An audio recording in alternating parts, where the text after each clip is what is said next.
So welcome everyone to our CLEA seminar today on Women's Day and a very woman topic. So we are strangely very nicely tuned to the calendar. We have with us Gihan Abouzeid. Okay, yeah, correct. Good, thank you. Gihan is a researcher and a trainer, consultant working for an Arab NGO organization, Network for Development, and she is preparing to do a PhD on the topic that will be presented today. And the topic is unveiling the layers of oppression. So welcome, Gihan. And the floor is yours. Thank you so much. Thank you so much for you, actually, first, Martha, and for Francis for giving me this opportunity and for receiving this idea with this warm welcoming. And also, system at play actually was the main reason to be here. So I'm very thankful also for the symposium last year.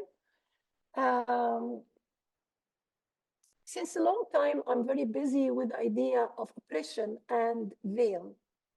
And it came to the moment to little bit, I was able to touch the idea of oppression, especially after what is called the Arab Spring, when we were thousands and millions of Egyptian and also many in other Arab countries were in the squares calling for a change and revolution. And later on, many people around the world were asking why we were not able to do more, why we only called for a step down our president, and we were not aware that time by the other forms of oppression, like economic oppression, social oppression, the other type of oppression. That made me think deeply, and it came to the moment I was at one of very prestigious hotel in Cairo. I was served by a very nice young lady. I give her a name here, Iman. And you need it bigger? Like that? No? And she was the one who was serving us. I noticed that she wasn't feel relaxed in her clothes, very tight clothes. And at the midnight, I met her again with a veil and a very long dress, in a very modest dress, completely the opposite of the form I have seen her while she was serving me. So she was in a very short skirt, very tight clothes, and then she was totally covered and veiled after that. I was struck by the rule of the veils and the other clothing. I've seen it as covering layers in her life. This made me think about this layering idea in a larger sense. In my talk, I wanted to ask more questions rather than actually offering answers. One of the most important questions is how to understand oppression. While I have a great deal to decide about the relevant theories, I have realized I start with what is known as feminist grounded theory. This photo down is from one shop in Egypt, which is very common to see this veils and very popular there. And it's also very similar to the photo next to it. It's also very similar to the stratum of rocks that I used to study with my first bachelor. I studied geology and chemistry. And here is the stratum, and the stratum is composed of sediments which are broken away by pre-existing rocks through physical and chemical weathering. These sediments are then transported and deposited into a new location where they accumulate. New layers accumulate on top of older layers. Compaction and compression from accumulating layers work on layers beneath. The process of rock layering or bidding to form strata is known as stratification. It occurs via the deposition and cementation of sediment that can last thousands of years or happen quickly. This is how I realized the layers of oppression we hold, and I have seen it exactly similar to this layers of rock. There are a lot of similarities between them. Let's go with the analogy of geology. Oppression practices are deposited in layers by a similar mechanism as ancient rock particles and are deposited and leveled in layers. And one layer of oppression after another is formed throughout our lives. This is what I have seen also with this girl who told me that she's suffering a lot in her workplace and also in her life. We will know more about her just after a while. Once I started exploring the idea of layers in terms of how oppression is organized and how to resist it, I realized what a useful analogy it is. There are many definitions of oppression. I listed here some, and each one made me add another element. The first one is the definition of National Museum of African American History and Culture, which defines oppression as a combination of prejudice and institutional power that creates a system that regularly and severely discriminates against some groups and benefits other groups. A person of non-dominant group can experience oppression in the form of limitation, disadvantage, or disapproval. They might even suffer abuse from individuals, institution, or cultural praxis. The National Museum defines systematic oppression as historical and organized pattern of mistreatment. Society's institutions, such as government, education, and the culture, all contribute or reinforce the oppression of marginalized social groups, which elevating dominant social groups. Oppressive practices are deposited in layers by a similar mechanism. This is, oh yeah, I'm back. The University of Michigan School of Social Work added to the last definition by defining oppression as the social act of placing severe restrictions on an individuals or groups or an institution occurs at all levels and is reinforced by social norms, institutional biases, interpersonal relationship, and personal belief. They also point to Elise Young model, which is a great model actually of 5 phases of oppression. And she pointed here to these 5 phases named violence, exploitation, marginalism, powerlessness, and cultural imperialism. Neo-left social movement on 60s and the 70s, however, shifted the meaning of concept of oppression. And here it was the first time to say oppression in this sense is structural, rather than the result of a few people's choices or policies. We cannot eliminate this structural oppression by getting rid of rulers or making some new laws because oppressions are systematically reproduced in major economic, political, and cultural institutions. In the book of Psychology of Oppression, which is written by some scholars, 3 scholars, identify oppression as a series of asymmetric power relation between individuals, gender, classes, communities, nations, and states. Oppression is both a state and a process. And the process of oppression can be done through imposition and deprivation. It's also very important to clarify, and this is what this definition adds actually, they add the 2 key of components of oppression, and this is the first time here to see it, power and privilege. Here to come to see more about who and what makes the layers of oppression. If we imagine as our symposium, when we try to crystallize the idea of oppression, I remember that time I wear layer and layer. They wear 7 layers or 7 clauses. I tried to show who and what makes the layer. Here in the outer line, we identified some name, or this diagram, actually, it's not mine, identified some layers of oppression like politics, globalization, capitalism, colonialization, legal system, economic system, education system, cultural system, historical, social forces, war, and many. We can add many here. This is the outer one. The middle one, I name it here, is like the practices of oppression. The practice of oppression, also we can list hundreds or maybe even thousands. We can list many actually, and this list can be different from place to place and from era to era.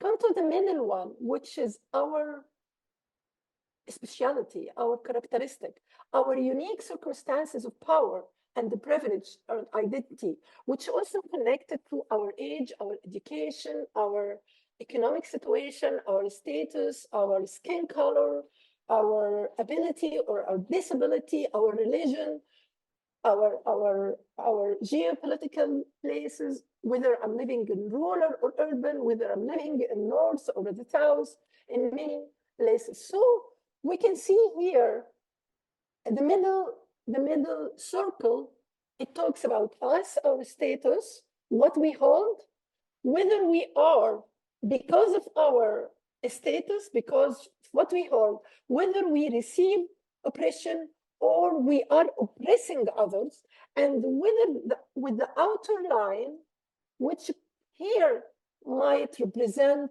the forces of oppression. These forces of oppression, I think no one in 2 hours or even maybe 2 days can list it. That's why here I'm going to talk only about some of them in relation to either Egypt or the Arab countries. This one also, it shows, if we consider the first one is a static diagram, this one is the dynamic one, which is also shows the relationship between the oppression of for individuals and how it comes from community to institutional to structure and vice versa.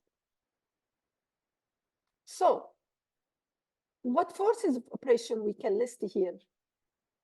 There are many actually, and I think even in our conscious, maybe we are not able to list all the layer of oppression we are holding. I think we are holding many, we are aware of some, and we are not aware of the others. My question here and my concern is to come through some of these forces, but again, to talk more about who is layering this layer, who's bidding these layers, and do we have agent of oppression?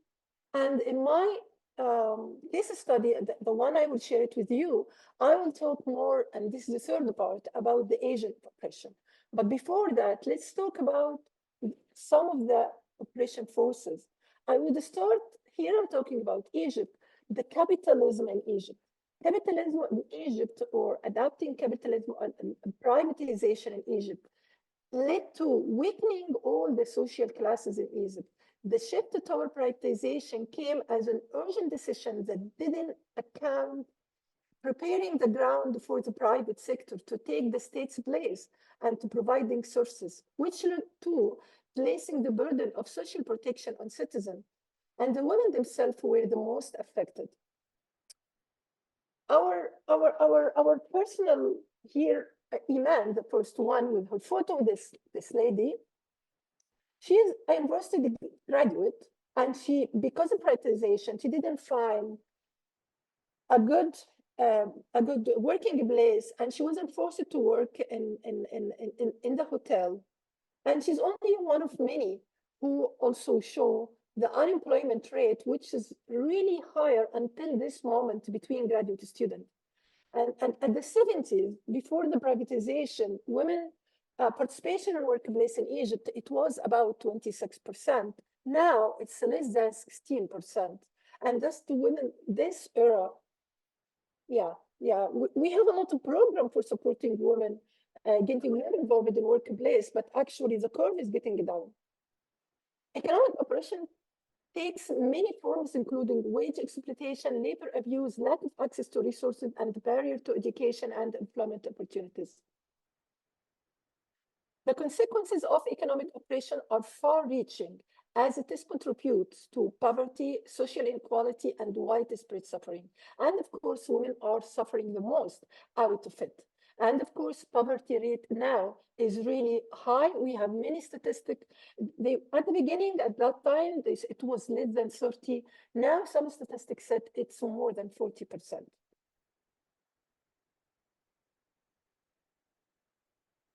The second one, or the second force actually, is patriarchy. Iman, before going home, she was thinking of the lady of who's working at the hotel, or the young lady who's working at the hotel. She wears a white dress and covers her hair. She knows that her neighborhood won't allow and accept her dress as how she dressed at the hotel.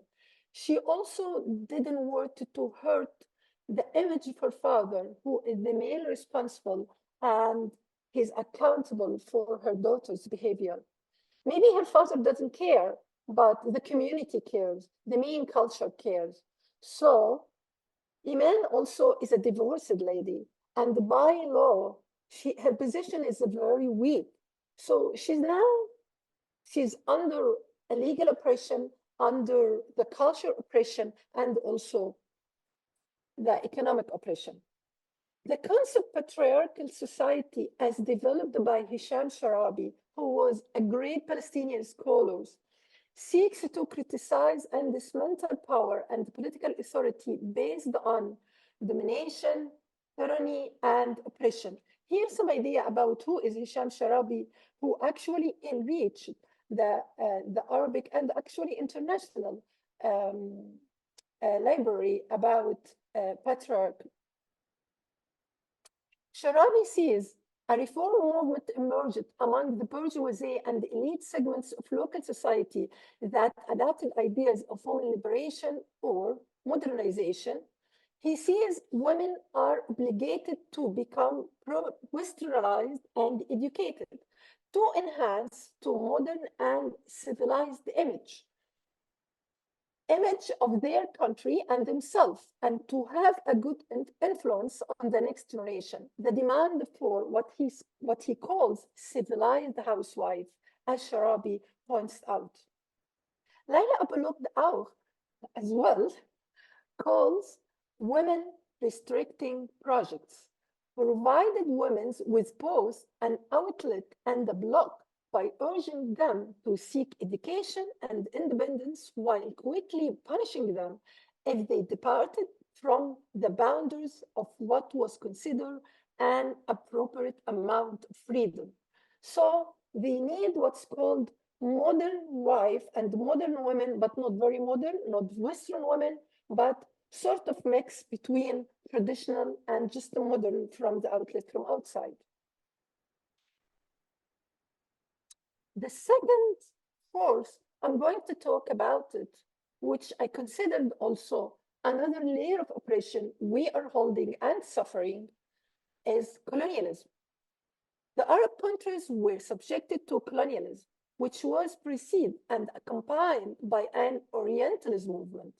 Colonial powers also won by recruiting local allies along ethnical or tribal lines to fight and on their sides. In Syria, for example, the French draw support from Christian and Alawite, we say Alawi, communities. As a result, social divisions within these countries stripped the governing institutions of their legitimacy at the moment of inceptions. And unfortunately, the situation is similar almost in all Arab countries. The Palestinian intellectual and activist Edward Said, in his prominent book Orientalism, reveals how colonialism was justified. He shows how Orientalist ideologies actively shaped the world they described and how they perpetuate views of Middle Eastern people as inferior, subservient, and in need of saving. As a result, these often racist or romanticized stereotypes create a worldview that justifies Western colonialism and imperialism. Said diagnosed it how the East was a mirror image of the others that is superior.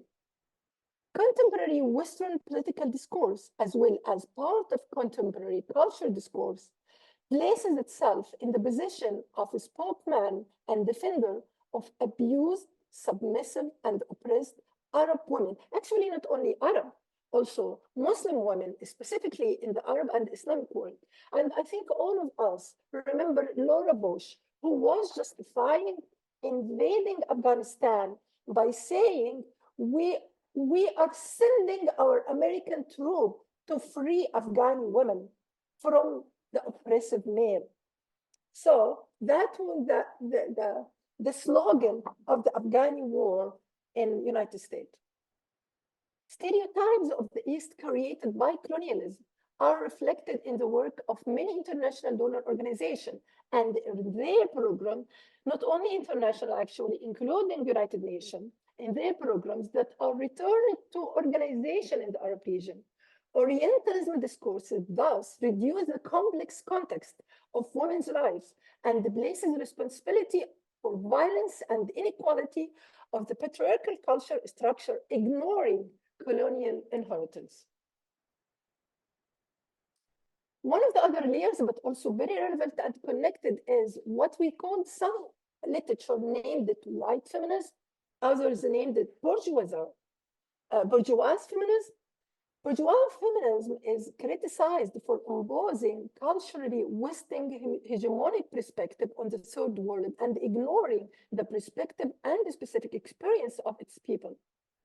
For instance, the Indian Mohanty in her book Under Western Eyes attacks how feminist discourse portray the ordinary woman in the third world, while the Western women are portrayed as educated, liberated, modern, they have control over their body and sexuality, enjoy freedom.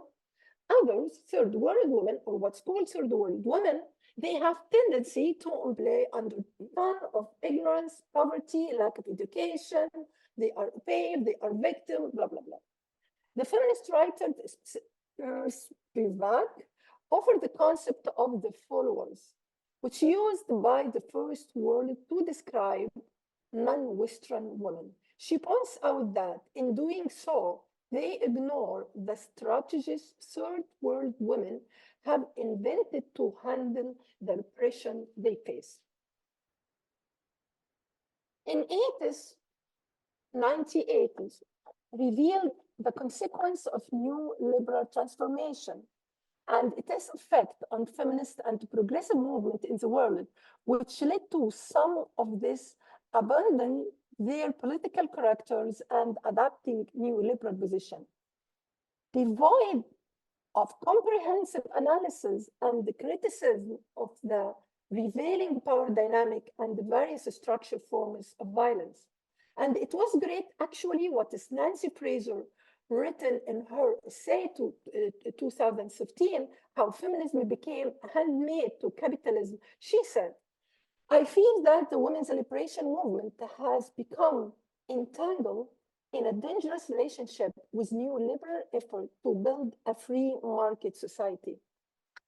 In my country and in Arab countries in general, we see that easily in many projects on earth, in many projects in poor countries.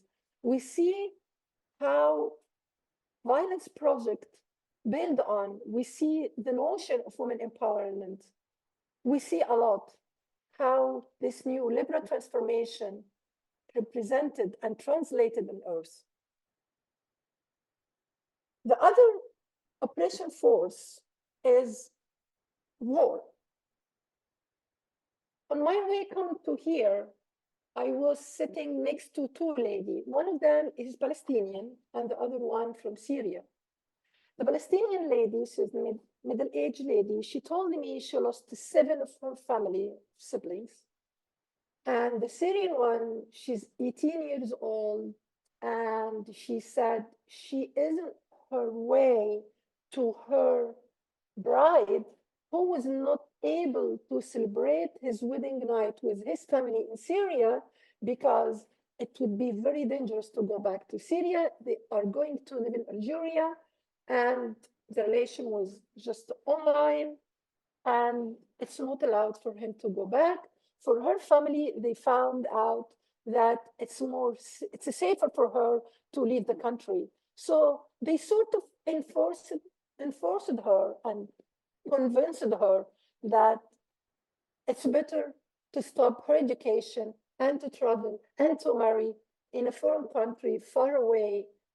And for me, talking to both of them for about 5 hours from Beirut to here, it was very clear that how war and the impact of war on the daily life of people, especially women.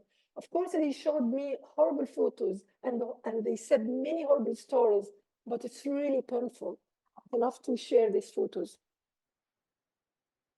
So for me, as someone who lived most of my life in North Africa, in Egypt, traveled a lot, but I was living most of my life there. I grew up, realized many layers of oppression, patriarchy, for example, economic oppression, political oppression, especially when I started to be politically active. It was clear for me, religious oppression, Islamic oppression. I realized a lot. But moving to Germany, I expected I'm done with oppressions. I'm done with layers of oppression. And there is no, I want to get any more. But in Germany, especially now after the war, especially after war in Gaza, it was the first time to start realizing that I'm here in Germany, especially in Germany. I don't know about other European countries. I'm now wearing the racism layers. Racism, actually, I used to hear a lot, but I never expected that I will wear this layer as well. So in daily life, people, how they look at my color, how they look at my accent, how they look at me. I don't have blue eyes. I'm not European. Maybe I'm not good enough to live there. I'm paying taxes, but yeah, racism, it's a painful layer as well. And I'm thinking if I want to resist, what layer I should start with, and how, um, and the question is also who helped this layer to cover me, to tight me, to oppress me, and that will bring us to the third part. So this is how I see women. Authoritarian regimes deposit layers of oppression on their citizens, women and men, and the social and the culture system allocates women with additional layers that control them and ensure their subjugation, which would continue to produce submission. How layer came, how I wear these layers? I found partial answer in this great book, which called What is Internalized Oppression? It's written by David and Derek and Annie. Those are scholars, and I think that was with the cooperation with WHO. And they argue that internalized oppression is perhaps the most insidious consequence of oppression. And they were talking about the problem. WHO realized that they found out that one medicine came to whitening the color of people, of women especially. Women are consumed this whitening color. And they found a lot of side effects. And they started to study what is the side effect of that. And then it came up, the companies, the producers, it came up, they said, yeah, it's a mercury problem. No, they named it a mercury problem. And here, with this great book, they said, keeping oppression out of the conversation, it makes it appear as though the problem and the blame belong completely to the individuals. Individuals who are ignorant and who use the whitening cream without understanding the consequence of having such chemicals over their bodies.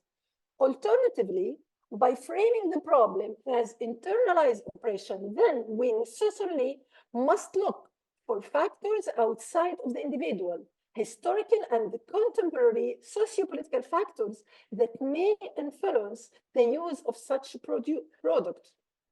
It will become clear that the problem is more than just racial oppression, but it's also cultural oppression, and it is other forms of other forms. It will be viewed as more than just a desire to have lighter skin, but a desire and a preference for Western culture and worldview.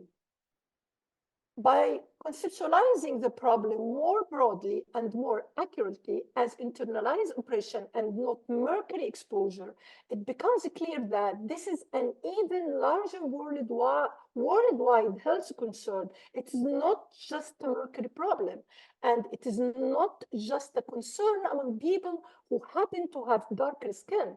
It's about oppression and internalized oppression. It is a concern of many oppressed, marginalized, devalued groups and throughout the world. I found this activist, her name is Mary Frances. Mary Frances, she's African American activist. She's talking about her experience when she was 5 years in the kindergarten, when she started to face for the first time her male colleagues' boys named her N. She didn't know what is N, but she got a feeling like something wrong behind. She said, I learned in a very painful way at a very early age that race matters, and my race was considered inferior. She said, there are two distinct ways that I can identify that my internalized oppression has shaped my thoughts and actions. Number one, overly critical of my race. Secondly, I still experience the imposter syndrome again and again. Who is helping us to internalize oppression? I found in Egypt what I come here to the female preachers. And the title I put it here, I had long discussion with a friend, what title I should put it here. And then I named it Asian of Oppression, Female Preachers. Asian of oppression is a new phenomenon in Egypt, but not, it's a new phenomenon in Egypt, but it is along all Arab countries. It started in the Gulf countries, especially Saudi Arabia, and it started mid-80s to be seen also. It started unusually in the wealthy houses. And here I will name them the mosque women. The mosque women movement emerged as part of Islamic awakening when women began organizing weekly religious lessons in their homes, soon opening the doors of Islamic call for women to engage in a field that was exclusively for men. The Women in Mosque movement acknowledged that the movement emerged as a reaction to the increasing marginalization of religious under modern secular governance structure.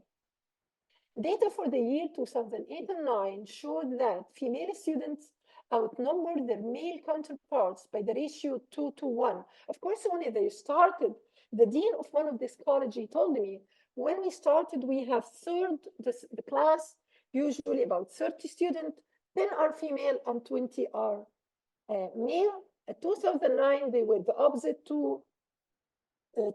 Two-thirds are female, one are male, and they surpassed male in their academic achievement. The Egyptian government provided female preachers with the official permit to preach within mosques. The phenomena of this female preacher raises many questions related to its rise in popularity and its sudden transition from the societal cultural space to the official institutional one. While women in general needed decades of a struggle to obtain the right of education, work, political participation, economic participation, the right to spread the Islamic call like men received a remarkable reception from the authorities. Egyptian society welcomed female preachers, and the middle class saw them as a tool to protect the social system from globalization, from uh, from all the technology platforms, as well as the attack of extremist movement. So they consider this movement, female preachers, to protect families from globalization and extremist movement. The phenomenon of female preachers rose at the critical time of Egyptian history, a few years after assassination of this president who, who, who was assassinated in 1980. It was a time that witnessed privatization, that produced rising prices, which led to more anger toward government policies. This was combined by the travel of millions of Egyptians to work to the Gulf oil states that depends on the Islamic religion and monarchy at their internal cohesion. Regional factors contributed to the development of the phenomena, which had began to spread in neighboring Arab countries, including the Gulf countries, Morocco, Algeria, Syria, Sudan, Lebanon.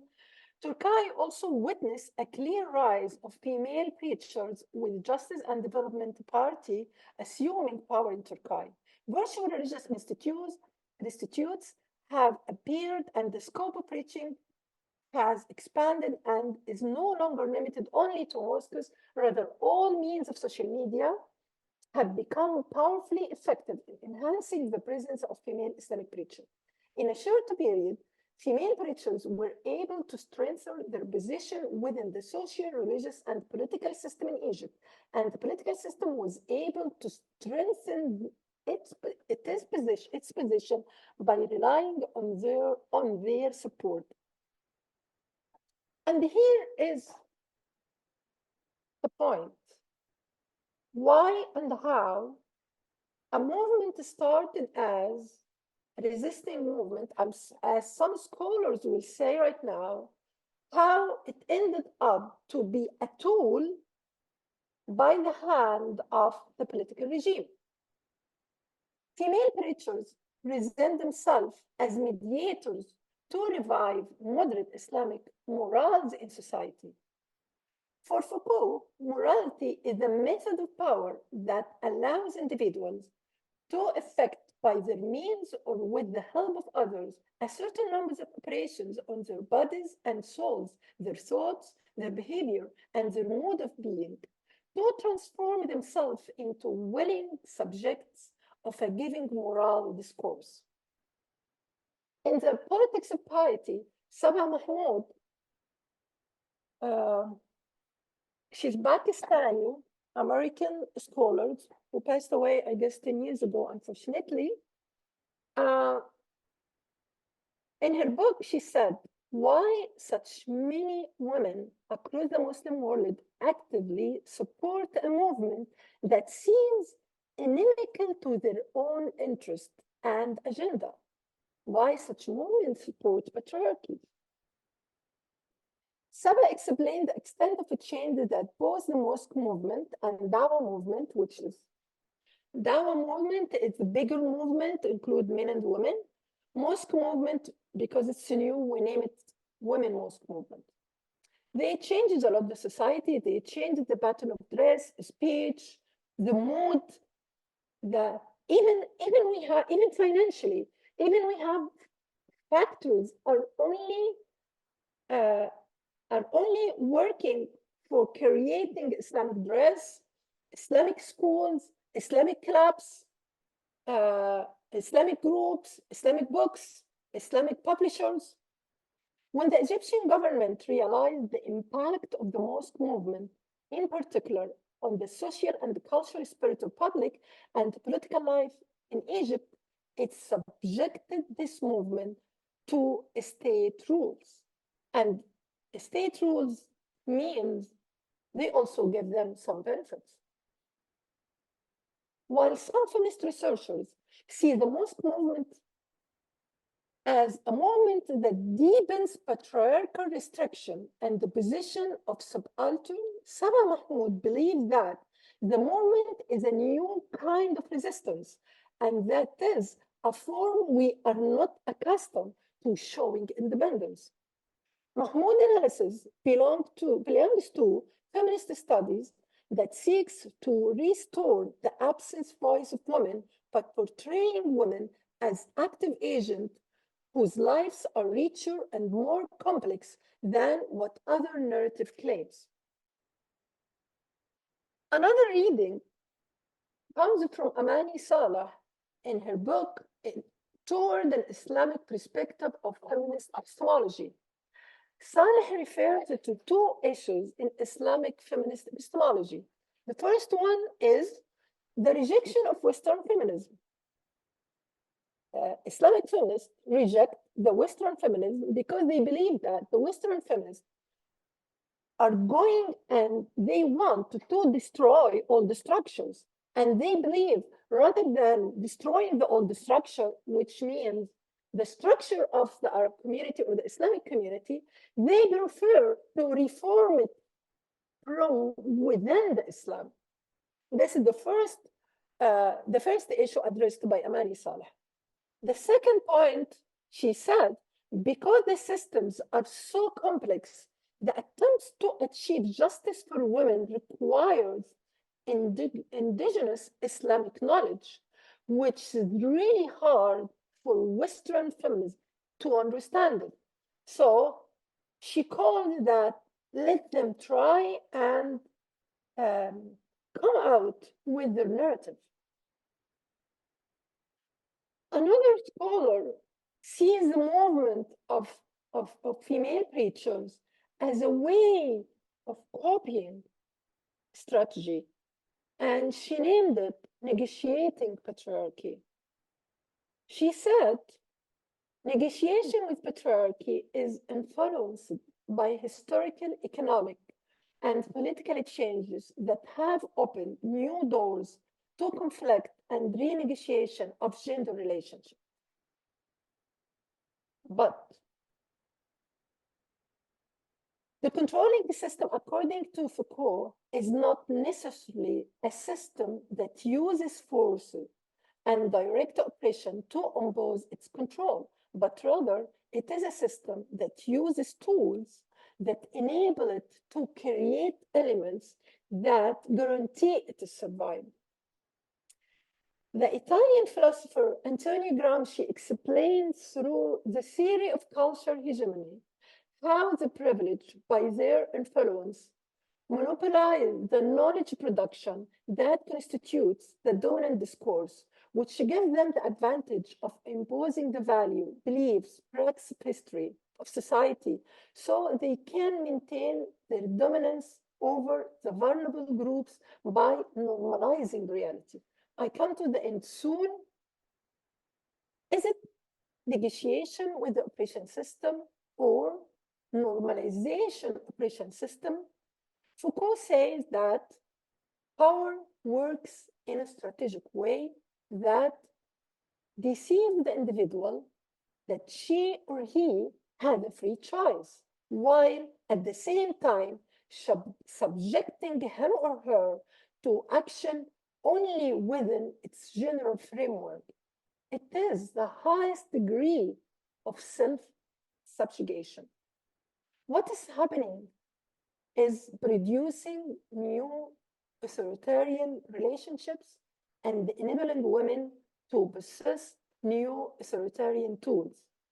Foucault sees that power controls individuals using multiple mechanisms of domination. Women preachers become a new tool directed at women and provided by women as well. I promised you, Martha, to also talk about resistance, but once I start reading about how we as individuals are resisting layers of oppression, I found myself in front of ocean of ideas, literature, and also lack of literature, especially sort of resistant movement and action comes from developing countries. Most of literatures come from Europe or from United States, which doesn't completely fit. So I think I hope we are able to need and continue searching and finding ways of resistance from their side, from the developing countries and from North Africa, out of that. So as we see, female preachers started, some scholars see it as a resistance movement, while they are themselves are acting as an agent of oppression. They are supporting the main regime, the main oppression system. They are providing the main oppression system by extra and a smooth tool to keep the oppression system stronger. And at the same time, they are practicing oppression, which is very, very interesting and raises a lot of questions. How to be oppressed and at the same moment hungry to practice oppression as well. So, as I said, studying them, visiting them in mosque. Did you see my photo in the mosques? I was there with the relatives. Seeing them and meeting them raises many questions. And yeah, I also realized that many of them quit their careers, a very prestigious career, to become female preachers. So most of them, they are not, they were actually, they had good places, they had good positions, they had good income, and they quit what they were doing to become preachers. And this point also, I think it needs more understanding. It might be connected to building sort of collecting power, developing more power, getting more power, or something else. But definitely it needs to search it more. I think I will stop here.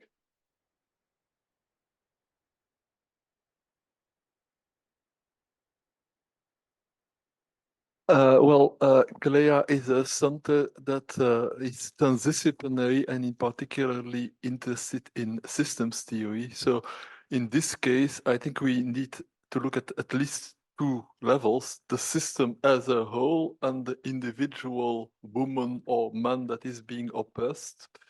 Now, there could potentially be a third level, but I personally am not very keen on that, but that's a level that most people think that is the level of the oppressors.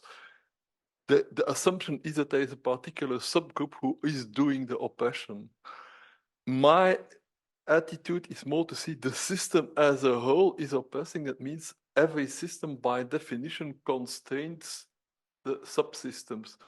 You are part of a system, that means you need to obey certain rules that define the system. Right. Now, these rules that define the system, they can be more liberal, like let's say in Belgium, or they can be more oppressive, like let's say in Egypt.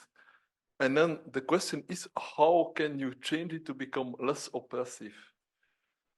Changing things at the level of the system as a whole is pretty difficult because you need to change power structures, attitudes, beliefs, traditions.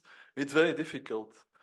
On the other hand, if you look at the level of the individual, you might say, if you can somehow convince the individuals that they don't need to follow what the system tells them, if you give them some kind of role models, let's say, of women who are free, who are emancipated, who are autonomous, who are free, that may be a quicker way than trying to change all this very complex, imbricated of system of traditions and politics and economics, etc.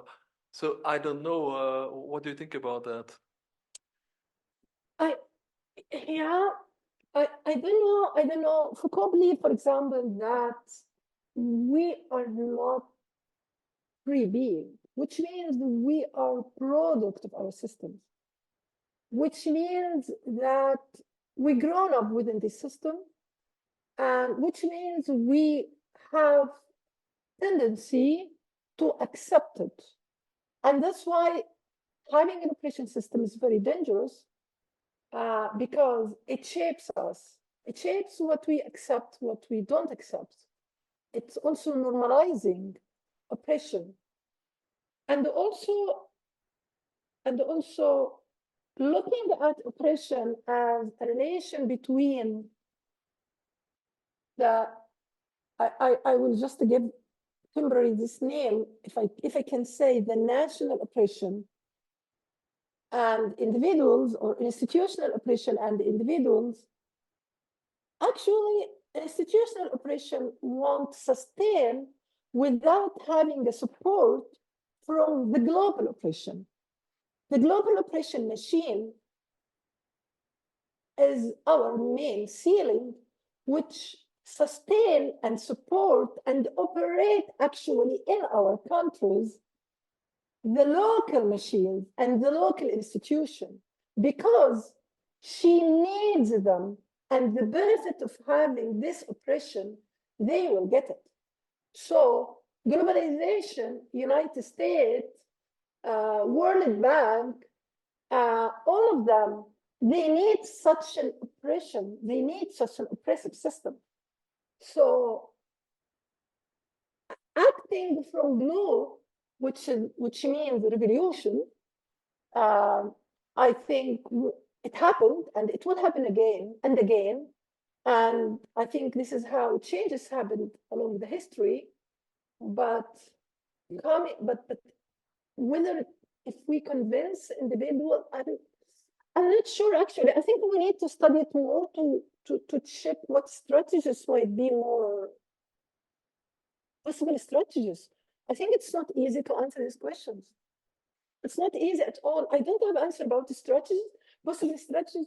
Or what I know about it, that communities, individuals, they don't sustain under oppression system.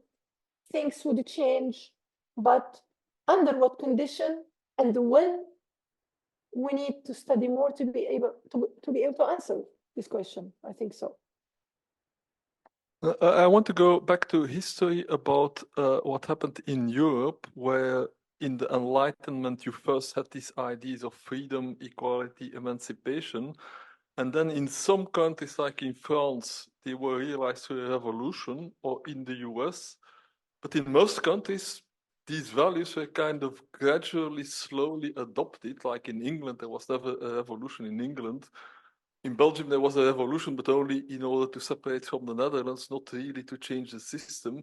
And then you have had other revolutions which pretty much failed, like the Russian Revolution, which led to a totalitarian system, or the revolutions in Syria or in Egypt, which basically led to another one totalitarian system being replaced by another totalitarian system. So generally, I have the impression that revolutions are not the most efficient, but changing the mentalities in the longer term by giving the good example seems to have worked in Europe. So I think maybe that's also a solution in other parts of the country, in other parts of the world. Yeah. To that, my comment is that if you want to have a kind of a model or a tool of convincing, this is another discourse. Yes. So what you yeah, it seems like individuals, but individuals converting to a worldview is like, it's a worldview. Yes. So you can analyze the instrument on the same level of description as the system. Yes. Like what Gihan is doing here is, I very much appreciate the theoretical kind of complexity that you are bringing, because what you are illustrating very nicely is that there's like I love this image of those layers, you know, like because you could analyze any social system and say, oh, okay, this is the kind of index victim or index villain from the perspective of the system, you know, here, you know, but you have identified a situation where on the same demographics there's, you know, like this index is pointed from different angles, Exactly. from different social systems. Yeah, so probably, you know, like any social changes is indeed, you know, like there being a discourse that kind of, you know, counterbalances somehow, but all of them. And the wicked problem here is that they are not homogeneous, yes, because those layers are different, and economic layer is a different one. Then yes, yes, yes. Yeah, but they are still each has a different logic, yes. So if you want to get out of one, you end up kind of reinforcing another one, like in the example that you give with those Western feminists, you know, that they have all good intentions and they kind of play, you know, like with another, you know, like villain, yes. So so that's the wickedness of the complexity of the situation, you know, that you need to have a stance, you know, that is kind of dealing with all of that together, and you know, it's not like for example, you know, like coming from this colonialism, you know, type of oppression, which, you know, any well-intentioned Western intervention does, you know, so it's kind of like very, very locked. It means Yeah. like volcano. What volcano and the earthquakes happen? How it happens? It comes from in the middle and with, you know, it needs a movement like this. But how to describe in social sciences, how to elaborate it and crystallize as Francis was trying to say. I think this is what we need to study.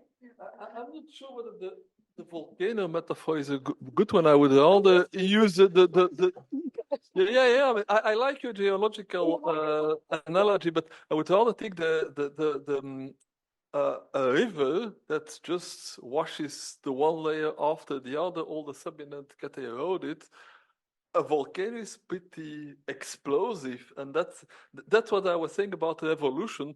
Revolutions often start well intended, but then what they are doing is they're replacing one system by another system, and the new system often is not adapted to a number of other implicit systems, traditions. Like if you change a system too quickly, the other parts will not be adapted, and if you try to impose a system from above, let's say you have a new revolutionary government like in Soviet Russia, it will destroy lots of things that maybe were not so bad, while it may create new problems. Well, if you let it slowly wash away, maybe that will be the more effective way. But then you need something that washes continuously. And in that sense, yeah, my approach is the ideas of enlightenment make everybody understand that they have the right to self-actualize, and that they have the right to develop freely, and that they should develop themselves, that they should learn, that they should travel, that they should try out things. These kind of values you can try to pass on. And I think still one of the most effective ways is via role models. Right. Women who do that and who everybody knows and admires. When it happened in Europe, I think Europe at that time, they have all the needed resources, because it happened with the needed resources, and we need to reach this level to have all the needed resources to have such a level. And I believe that we are still so far away from this moment. Actually, it gets more complicated with wars and this dominant controlling international body. Yeah, it gets harder. It gets harder. And I think we are far away from this moment until now.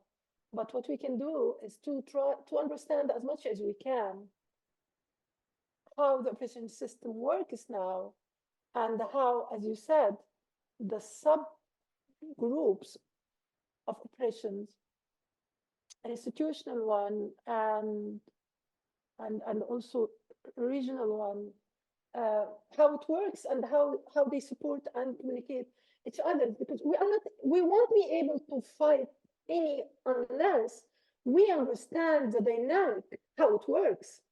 This is, we don't know, we are not able to run any machine without understanding how it works.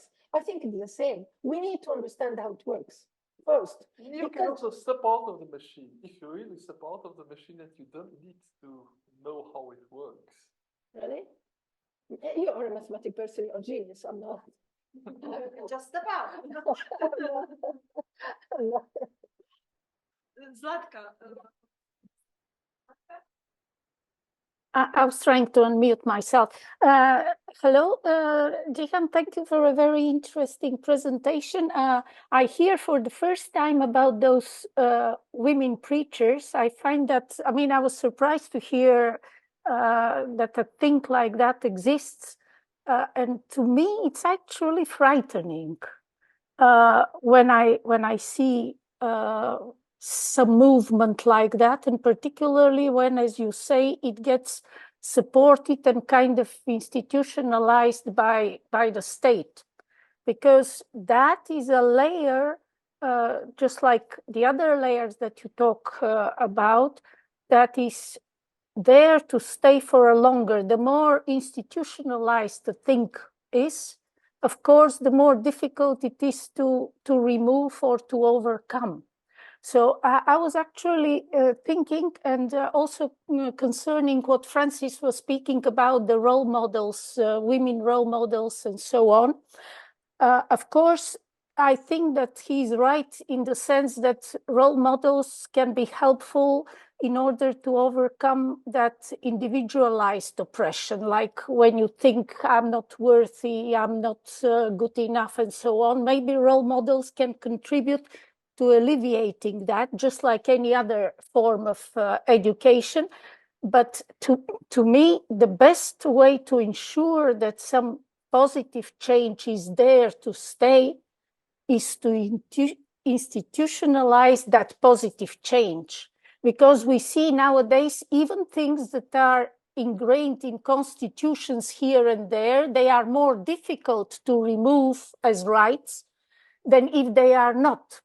So all those soft methods, they might be very good, like not destroying everything, but just a soft method would not be able, I think, to sustain let's say, the rights for a longer and a serious period. Like, you do need to, I mean, all that metaphor with the river, okay, that sounds very beautiful and kind of very good, like we will wear off the prejudice, we will wear off the oppression and so on. But one thing first, how many lives would go in the process and not profit? So, I mean, it's a trade-off that you have, whether you do something fast or slow. So, but what worries me most is that, and we see it in Poland, Marta would be better equipped to explain, but like how easily they started to try to reverse the laws about abortion. It's really, it seems, if somebody would have asked me 30 years ago, do you think that it would ever come to that in a country like Poland? I would have said, no, no way. And then we see it happen.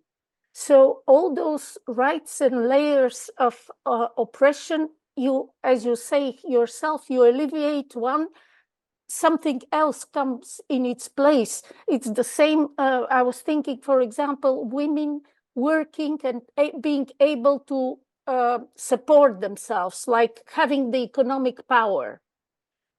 That in se sounds like a very, very good thing. Like a woman would go out, she would work, she would be able to support herself, and that would give her a bigger voice or more rights. But in another way, you might say that this way, she's jumping into the capitalist machine of oppression, and maybe somebody else, maybe a male, maybe another female, falls victim to the fact that she's in that economic machine of oppression now. So it's a tricky thing. I find actually your subject pretty fascinating, the subject that you are dealing with, but extremely complicated and without really very clear strategy as to how you, because first thought would have been, let's say, oh, women preachers, women there having some power or some influence. First thing you would think, well, it's a good thing. But then, in a way, it's a more frightening thing than a male preacher. Because to me, it would be more frightening to be suppressed by somebody who supposedly knows my problems and was or is in my situation and then still oppresses me. The female genital mutilation comes to mind. It's usually the mothers and the grandmothers that contribute to female genital mutilation taking place, and that's the horror of it. So I don't know how do you see, how many lives do you envisage having in order to reach your goals? Yeah, so this question, I kind of joined this question also, and Zlatka says that for her this is more frightening when the oppressive agent is actually kind of recruited from the kind of oppressed population. Yes, and I wonder about it. I'm really seriously wondering, like, what is it? It's also when you have like to give a very simple example. That you have concentration camps, yes, and you have the actual oppressors, like the like primary oppressors, and you have those, like capo people who are recruited from the oppressed population to help out the regime. And for some reason, those are are we right, like to be more kind of enraged by them,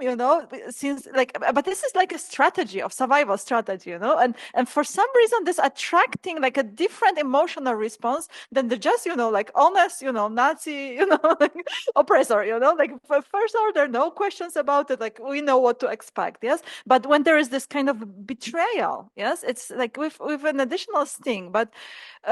But simultaneously, I wonder about this reaction, like in myself, because like those people are, like they are just, searching for a strategy for themselves. Yes. So exactly. Just thank you so much. This is actually, this is amazing question, because also I was just very keen about the time, but let me explain a very important element here. Okay. Those preachers are actually very moderate, and they are not risky as you imagine. And we have different Islamic movements in our regions. Some are extremists, including women, and those extremists, they have different position of being extremists, like very radical, little bit radical, half radical, like all other movements. Those, when they started growing from upper class and upper middle class, this itself, it needed to stop in front of it, because upper class, they are not easy to quit their advantages, and so they are not, they would like to just maintain the society to be like a bit conservative, but not very conservative, because they cannot live a very conservative life. So they are not radical Muslims. They are, by Muslim scholars, identified as a Muslim, moderate Muslims. So they are going for Islamization of the society, but not radicalization of the society. So they are in favor to veil women, but not to cover their faces. They are in favor for women to work, but taking care of their husband. This narrative. So when they started, some scholars actually saw them as a movement empowering women from within the Islamic movement, because those were very regular women like me, like you, like everyone, banker, like teachers, professors, go to work, come back home, taking care of their family, that's it. To be a leader and dedicate her time and their effort for the Islamic cause, she gained popularity, she gained leadership position, she became very influencer, and she has a strong position. At the beginning, they said, we need to understand and get Islamic science from women because we have very critical questions and we are not able, and it's not easy to get to understand the feminine issues of Islam from a scholar, a male scholar. That's why they said we need female Islamic scholars, females. So that was also one of the justification and reason why it came up.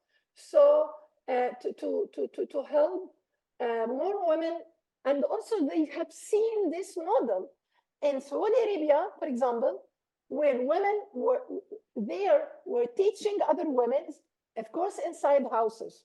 So when they came and the state and the country, the government found them having many units inside their houses, it was safer for the state to hear what is going on and to invite them to come to the mosques. Actually, this is for the security of the state, not having this meeting inside houses, but bringing this private discussion into a public sphere, which into the mosques. And that was a big U-turn in our history, because for the first time in Islamic history, to have women preach from the mosque, this is also a very remarkable moment. So when the government saw them very strong, and women started to visit mosques, and that was also unusual, it was a great deal and a great tool to guide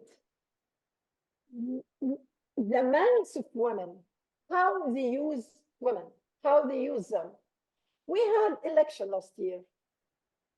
Those women preachers were asked to help in motivating and convincing women to go for voting. There is a call now in Egypt for birth control. Who would be heard and respectable for audience more than them? They go, they visit villages, and they meet with women, and they talk about birth control. You can see now they are holding messages, and these messages, of course, the state messages, to deliver it to people. And that's why I name them Asian oppression. So, and they don't have the freedom to accept or refuse certain messages. Otherwise, they will be out.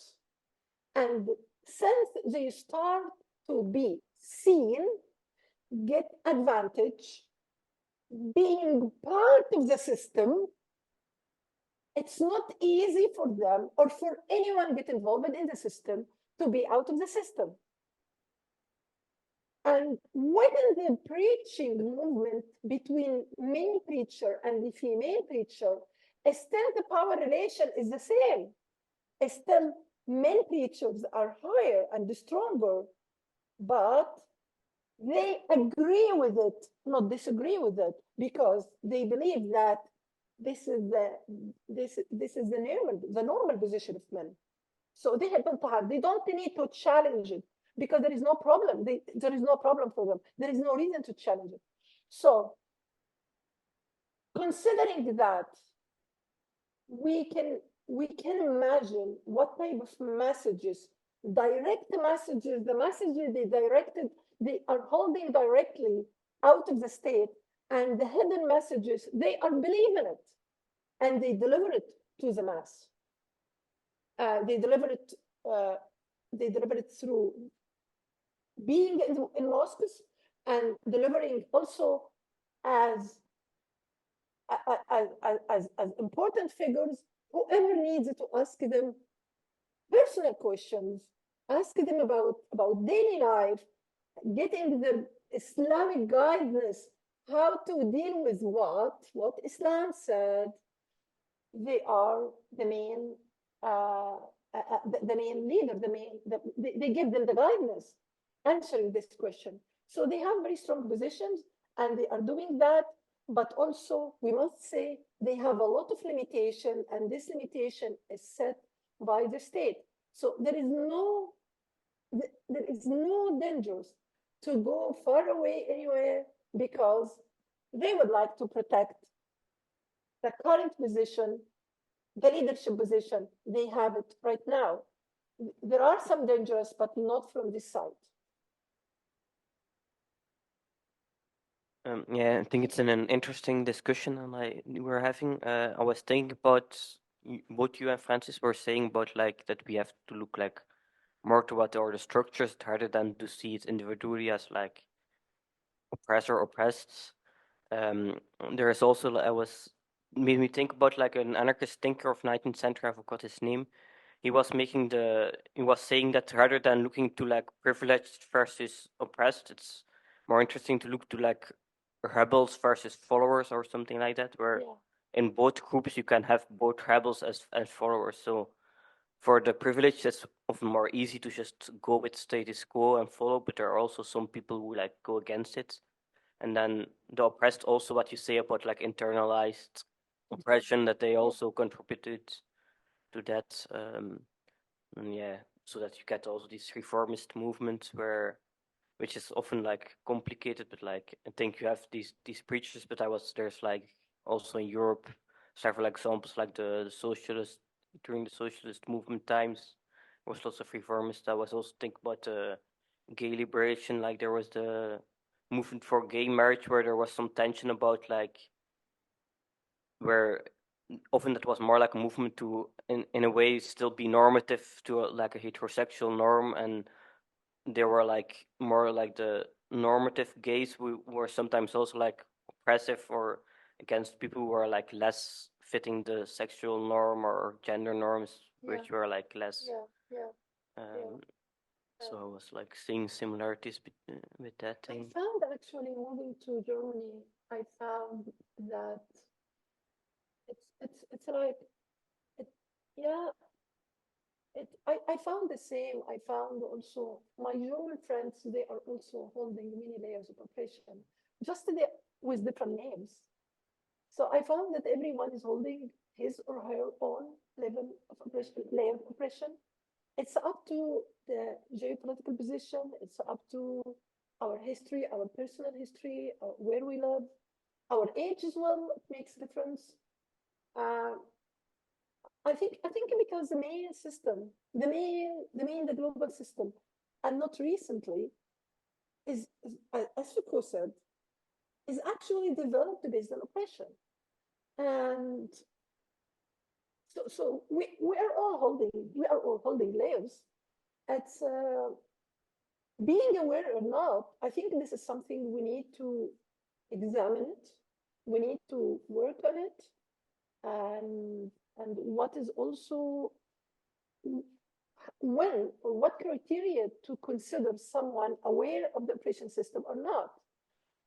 I have been active in many movements, and that's why I considered myself a little bit aware of at least patriarchy, at least, and of course political oppression also being active. So, but this is my personal experience. It's so someone else maybe also have a different other experience to consider, and aware with another layer of oppression I never been. As I said, when I moved to Germany, I have a completely different experience, new experience. So I'm wearing more instead of wearing less. I look at my German friend and my American friends as well. They are wearing also layers of oppression, and some they deny, some they are aware about it. Yes, I think sometimes I think that we are here to resist. We are here to resist all of that and help each other and create counter system. And I think this is part of all activism movement in general are doing, I guess. I don't know, I'm thinking loudly. Are you aware of like intersectionalism? I think yes, yeah. It's part of it, definitely. I was just thinking, course. probably it's the same. Without saying, yes, maybe you're right. I was just wondering, like, It was written, yeah, of course. I assumed, but because you And didn't mention it. Finnish, of course, it's a part of it. Just yeah. Yes, can you hear me? Actually, I was thinking of intersectionality just right before you raised that, because why I like this approach of layers is it starts helping us think about how do we engage intersectionality, how do the different layers of oppression impact a person, and then how do we use what we know to help people and ourselves get to a better place. I come from a long line of engineers. My father was an engineer. His father was a mechanic. My grandfather was an engineer, a train engineer. It goes way back for many generations. So when I think about geology as an analogy for systems of oppression and social change, I think how engineers always have to deal with geology. And part of it, they rely on science. My father would always talk about this soil and this kind of concrete and chemistry and so on. But a lot of it is just pragmatic. They build something, and if it falls down, they know they made a mistake, and they try to find what went wrong so they can build it better. Many revolutionaries think of themselves as scientists. Marx thought he was a scientist, right? But I like revolutionaries who think of themselves as engineers. There are scientists who are very aware of how limited science is, but science is so powerful, scientists often start believing they know more than they do. So this is a much more grounded, and I use that word on purpose, grounded way of thinking about the complexity of social change. And as an analogy, geology is fantastic because it does change either quickly or slowly. Volcanic action is like a big change from evolution. It would be punctuated equilibrium, a phase state transition. We go into a new homeostasis. But much of geological change is really slow. And in geology, there's been great debates about the tension between these. But we now know, of course, that both types of change happen. They happen socially, and they happen in geology, and they happen biologically. So I just wanted to ask Gihan, beyond the geological model, where we see layers in other sciences and engineering problems, can that help us think about these layers of oppression and how to resist them? Like in biology, Kropotkin, the great anarchist geographer, he used biology very much to counter Marx's claim that Marx had a perfect evolutionary theory. So people use these different analogies, biological, geological, to talk about change. So it's geology just your favorite and only model analogy, Gihan, or are you interested in other places layers occur, like in systems theory, the relationship between different systems, and of course, systems often can be perceived as layers, is very important. My late friend Susan Lee Starr came up with the idea of boundary objects to talk about what happens in the liminal zone between systems. And we have this idea of hyperobjects to talk about systems that we have to recognize are just too big for one theory. So my question, Gihan, sorry to go on so long, is how far can this layer approach go beyond geology, perhaps even?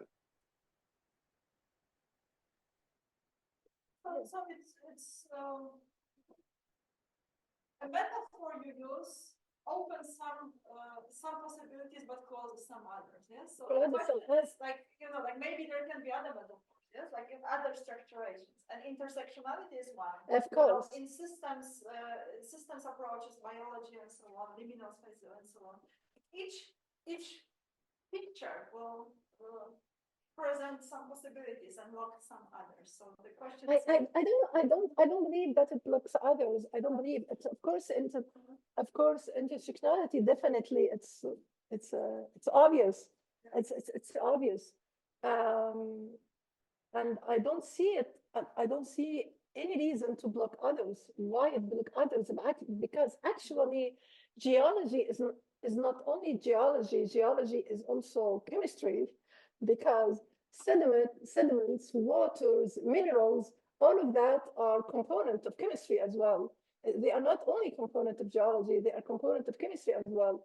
So it opens the door for all actually all. And also geology, our bodies itself is a component of biology and geology. Our skin is layers, and it is layers, it's biology, it's geology. It is all together. So we are, as human beings, we are composed of layers as well. So I don't see it as any blocking any other science. I don't think so. At least the science, biology, geology, chemistry. This is what I know. I don't know others, but this is what I know. I don't know if I answer your questions, Chris. Oh, yes, you did very well, actually. As soon as you started pointing out how geology involves these, I thought, okay, that works. Yes, very, very nice. Thank you.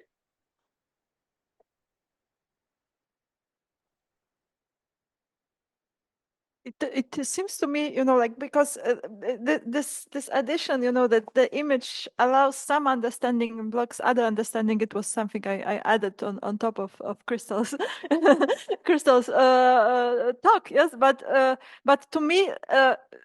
To me, it's the case with all metaphors. Yes, like once you structure your perception through some lens, particular aspects of what you are seeing become very visible. Yeah, so we can very much appreciate here this, like heavy, like one layer upon another upon a layer. Like what can be appreciated is like there's no way out, but what can be like less understood is, okay, so how do you get out? And then you say volcano. Yeah, so okay, we have one image. Yeah, so yeah, no, but it's in geology we have erosion.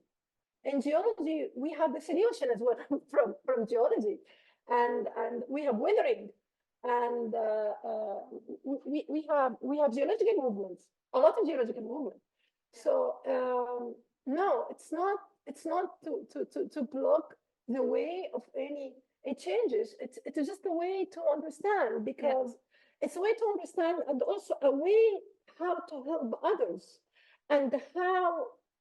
I'll tell you what. In Egypt, for example, now everyone. I was in Lebanon before coming to here, and people in Lebanon who are very much attached to what's going on in Palestine, and many of them from Palestine, who Palestinian living in Lebanon, they're asking me angrily and sadly and surprisingly why Egypt and Egyptian people, why they don't do anything to help Palestinians. Why? And my answer, I didn't say that, but the answer in my head, hello guys, we are not under one oppression system. We are under layers of oppression, because those Egyptians who can go for help, they are suffering from financial issue problem, social problem, political problem, and international problem. And the weapons are sent from United States and our borders, and the same internally, the same as when I go everywhere, men ask in training and conferences, we don't understand women, very educated women, why they don't refuse and resist a violent husband. No, it's not that easy. Women are not only under violent husband, women under layers of oppression. And if I push and get rid of my violent husband, I have the law, and I have a family, and I have kids, and I have house, and I have my own historical problem. I have my neighbor. So it's not that easy. So if we want to help oppressed group, we need to understand what type of oppression they are suffering from and how to help them. And when we hand them with a tool, don't expect them to make a miracle, because they are able to go for small changes. This small change will lead to other changes. But just we need to understand the life of people and the oppression system and subsystem under the main oppression system. This is my point here. Do you think those female preachers believe that they are helping, actually? It depends. It depends helping whom. It depends the awareness level of those who they are helping. Because, as I used to say, aspirin is helping. Do aspirin help? Really? Or aspirin is aspirin? So, are we helping in dealing with the cause problem, or are we giving aspirin? So yes, I was in one time there, one of the weekly preaching meeting in the mosque. Of course, I used to go for listening and sitting there for hours. So one lady sent a written question to the preacher and asked her. She discovered that her husband is cheating on her, and that was not the first time. And she's looking for a divorce. And so tell me, what do you think? So the preacher said, I agree with you. This is unacceptable. I'm totally with you. So she was very progressive. And the first half of the talk. And then she started to say, but do you know how much you will be rewarded by God? Do you know what is going to wait for you in the heaven?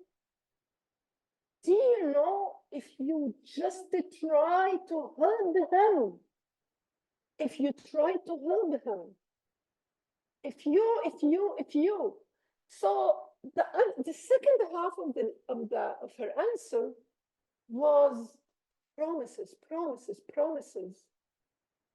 and putting her in a position of Mother Teresa, not a wife, a sad, angry wife with unfair treatment from her husband. And so, answering your question, who would receive this answer?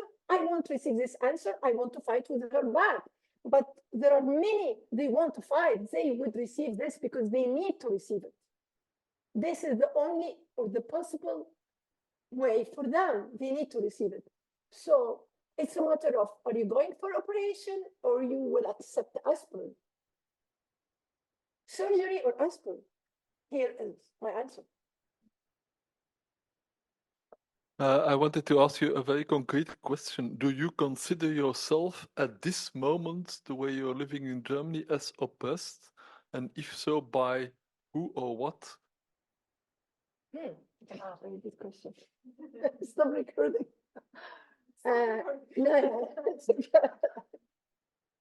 No. Yes, I'm oppressed by the white man mentality. Yes, I do. The white man mentality, which is inside some men and women. Some men and women.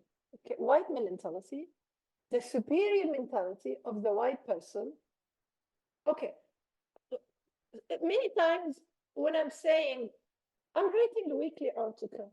Oh, wow, yeah, wow. It's like unusual for someone from Egypt, especially female, to write, to attend the conference, to give speeches.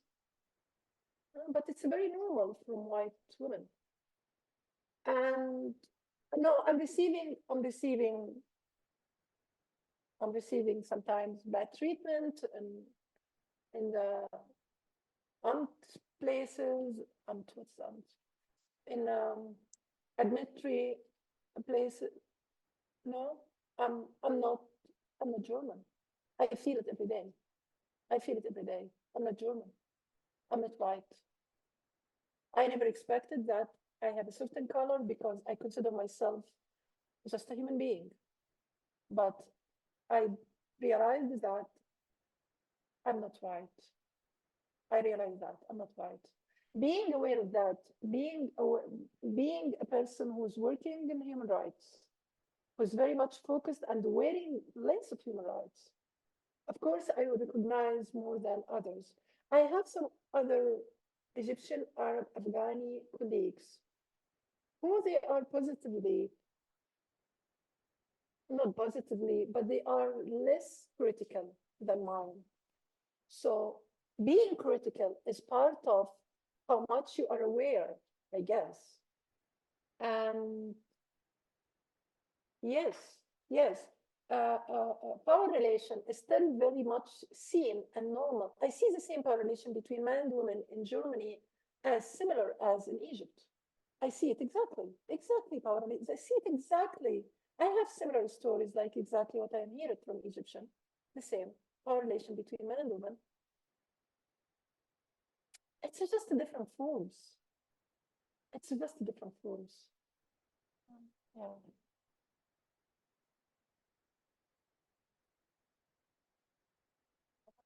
Patriarchy, the same patriarchy, but just different color. Patriarchal system is the same, just a different way. Just different way. Yeah. I have my own, but I'm seeing similar one in Germany. And now after these years, I'm able to see the differences between patriarchal feature there and here. I see it. I see it. I see it this masculine way. I see it. I don't.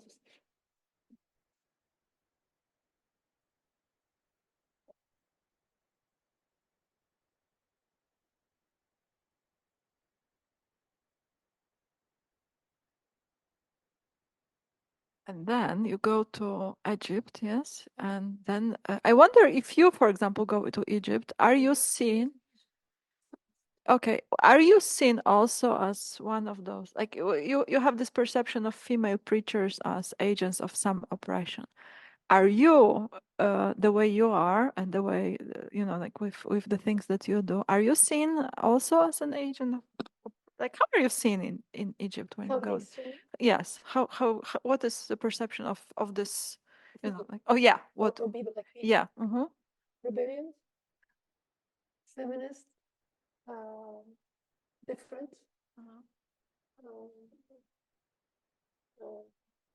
So it's also an agent, yes. Like if the primary oppression that would be kind of perceived from there is this Western colonization, like you are that, yes, you are the agent of this force. The other one.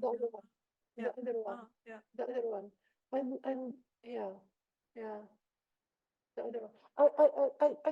I tried along years with some maturity to develop some strategies to manage my life. But I know deeply that I'm excluded. I know that. Exclusion is another layer, by the way. I have exclusion layer. I do have it, a sequel.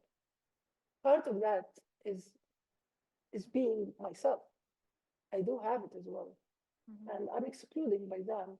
So it's very interesting to see the dynamic between oppressive society, how they oppress others who are different. Yeah, it's very interesting. Yeah, we need to study it. We need to study it. There is a slogan of the university, the VUB, where we are, which I very much like. It's difficult to translate, but it's something like reasonably nonconformist. So the people who study here are supposed to be non-conformist. That means they go their own way, but reasonable. That means they're not going to impose their opinions on others, and they will take into account criticisms of others. Right. And to me, that has always seemed as a very healthy attitude. Like you say, okay, yes, I may be a nonconformist. I don't expect everybody to accept me. I know that some clubs will not invite me, or maybe not even be happy if I show up there. But I'm a free agent. Nobody is putting me in jail because I express certain opinions. I know I can express them. I know I can discuss with them. So the freedom is something I make myself. It's not something that the system is taking away from me. If I would live in a system like, let's say, in China or in Russia, where if I say something against Putin, I will be thrown in jail, yes, then I don't have that freedom. But in a system like Germany or like Belgium, if you want to be non-conformist, you can be. So. Sorry. After the war, Francis, it was forbidden to wear a Palestinian flag. It was forbidden to say word Palestinian. It was forbidden after the war directly. Yeah. I can send you news. No. It's the same. Have you heard about professors at the university who refused to talk about the Russian war and they fired them? No, democracy has different faces. Democracy needs another definition. No. I can't speak about Germany, but in Belgium, you can say whatever you want about Palestine or Israel, and people may not agree with you, and they may even say nasty things about you, but you can say them. I can in Germany, I can talk with my musical group. I gave presentation about Palestine, and they received it. Okay, they received it well. But every time I go out, my husband tell me, take care while you are in Spain, take care while you are talking. And in Lebanon, I bought another scarf, Palestinian scarf, and all my friends in Palestine, they said, but don't wear it in Germany. Don't wear it in Germany. Just a piece of clothes. Don't wear it in Germany. It's, yeah. I moved to Belgium.